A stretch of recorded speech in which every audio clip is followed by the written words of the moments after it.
Deze week in Le Bourgeois de metamorfose van een oud klooster naar een hip boutique hotel in Valkenburg.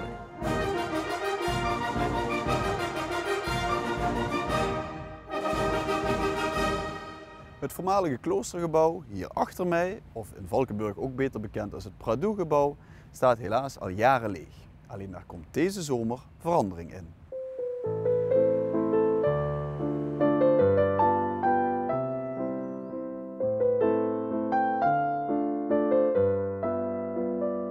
Dit wordt het nieuwe hotelproject. Maar ja, wat voor gebouw is het eigenlijk? Het is geen standaard hotel. Geen standaard hotel, nee, dat klopt. Nee, in 1883 is het eigenlijk betrokken door een aantal zusters die vanuit Duitsland zijn gevlucht vanwege ja, eigenlijk de strijd een beetje tussen de Duitse overheid en katholiek. Die waren daar niet meer echt welkom toen? Ja, nou ja, dat werkte allemaal niet zo. Nee. Dus die zijn, meerdere kloosters zijn eigenlijk opgetrokken in die tijd in Limburg. Een stuk in de 40 wat we terug hebben kunnen lezen. Ja, en hier zijn een aantal zusters bij elkaar gekomen die eigenlijk als doel hadden om eigenlijk voor de wezen een soort van verzorgingscentrum te maken. In delen opgebouwd, eerst de kapel, ja. En daarna hebben ze de noordvleugel, eigenlijk de Pardoux-vleugel, daar waar het hotel gevestigd wordt, hebben ze daar gevestigd. Ja, want je zegt ook Pardoux, want het is niet tot recent nog door de kloosters of door de zusters liever gezegd bewoond geworden. Hè? Zat er nog een fase tussen? Of? Is in de jaren 60 hebben zij het eigenlijk verkocht, zijn ze vertrokken, hebben ze het verkocht aan de gemeente. Ja. En nou ja, de mensen hier uit de buurt kennen het eigenlijk nog met name van de muziekschool wat erin heeft gezeten. Oké, ja. Kijk eens aan. En dat is tot vrij recent geweest of is er wel een jaar of 10 geleden is dat ten einde gekomen en ja, toen heeft het leeg gestaan.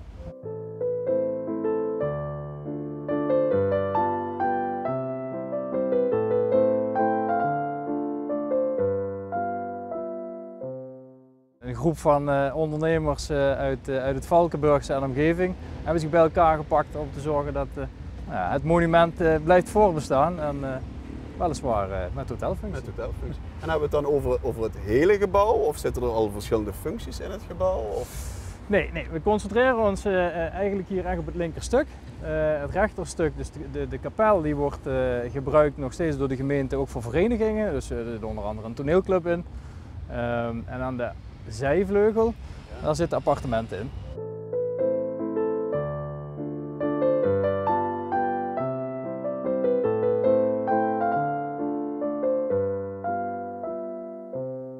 De bedoeling is eigenlijk dat de gast hier straks mooi oprijdt, zijn koffers kan lossen en nou ja, dan zijn parkeerplekje zoekt, ofwel een eigen parkeerplek of in een van de parkeergelegenheden in Valkenburg. En hiervoor komt eigenlijk meer het terras. Want er moet natuurlijk wel genoten worden in het zonnetje. Hè? Ja, nee, dat sowieso. Genoten wordt er sowieso in Valkenburg. Ja, er zijn ook al heel veel hotels in Valkenburg. Was er nog behoefte aan nog een hotel? Of wat is de toegevoegde waarde van dit hotel? Ja, nou ja, kijk, Valkenburg kent een rijke historie denk ik aan toerisme. Heeft ook wel een dipje gekend, maar zeker de laatste jaren keihard gewerkt om eigenlijk weer mooie toeristische trekpleissen te maken. En dus de vraag aan kamers is er zeker. En ja, goed, je hebt een bepaalde gespreide markt. Je hebt een aantal kleinere familiehotelletjes. Je hebt een aantal grotere hotels die op het luxere segment zitten. Nou goed, we gaan ons meer focussen op een wat vlotter hip boutique hotel in het centrum. Hoe gaat het hotel heten?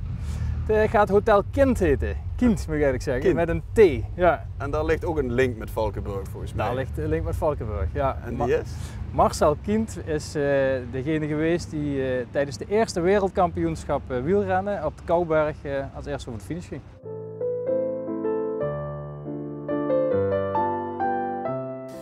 Langs hier komen de gasten binnen. Ja. En wat is een van de eerste ruimtes? Ja, dat is dan inchecken ingaan. Inchecken, dat kan natuurlijk nog bij een traditionele receptie, maar kan ook gewoon straks aan een zuiltje of via je telefoon. Moet natuurlijk wel 2023 zijn. Hè? Dus. Ja, precies.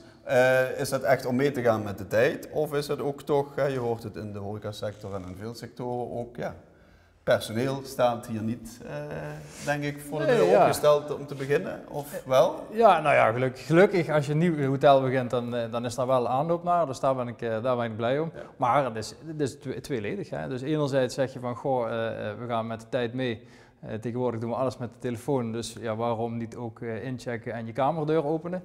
Dus je hoeft niet eens met je pasje mee te nemen wat je kwijt kan raken. Ja. Dat is gewoon telefoon er tegen en gaan. Ja, gemak dus eigenlijk. Hè? Ja, gemak. Maar uiteraard, het blijft wel gastvrijheid. Dus je kan hier gewoon de bistro in en het eerste wat je tegenkomt is onze receptionist.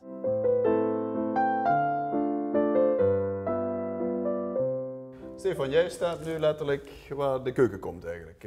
Ja, ik sta eigenlijk aan de pas. Hier komen straks de gerechten eruit. Ja, en daar komt ook los van het feit dat we in Valkenburg zijn, komt daar nog een link met Valkenburg in deze keuken. Ja, we hebben een van onze collega's is van de familie Keideners. Die hebben vroeger met hun vader restaurant Chez Paul gehad. Ja. En Paul die werkt op dit moment bij ons op Altenbroek en die gaat daar de familie verlaten eigenlijk. Maar dat is niet helemaal waar. We blijven natuurlijk in één grote familie. Alleen hij gaat eigenlijk het concept hier uitdragen. En daarmee eigenlijk ook weer een mooie link naar het Valkenburg, zodat er toch ook weer, die vakmensen die uit Valkenburg kwamen, toch wel hier terugkomen.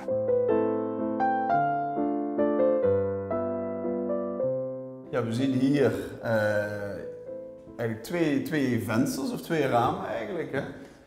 Want dit is bewust, ik neem aan dat de buitenvensters dat enkel glas is. Ja. En je wilt toch iets aan de energiekosten doen? Of, Ja, zeker in deze tijden. Hè? Verwacht de gast dat anno 2023 echt? Of blijft het toch een marketingpraatje, om het zo maar te zeggen? Of merk je toch echt dat het 10 jaar geleden misschien een marketingpraatje is en dat de gast daar nu echt wel keuzes in maakt? Ja.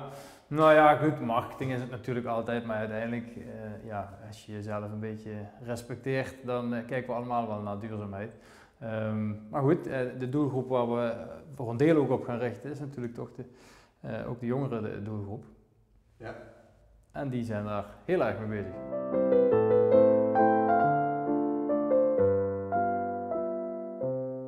Hoeveel kamers hebben we het over in totaliteit? 32. 32 kamers, ja. Kijk. En vanaf wanneer ongeveer kan er geslapen worden? Vanaf de zomer verwachten we eigenlijk de deuren te kunnen openen.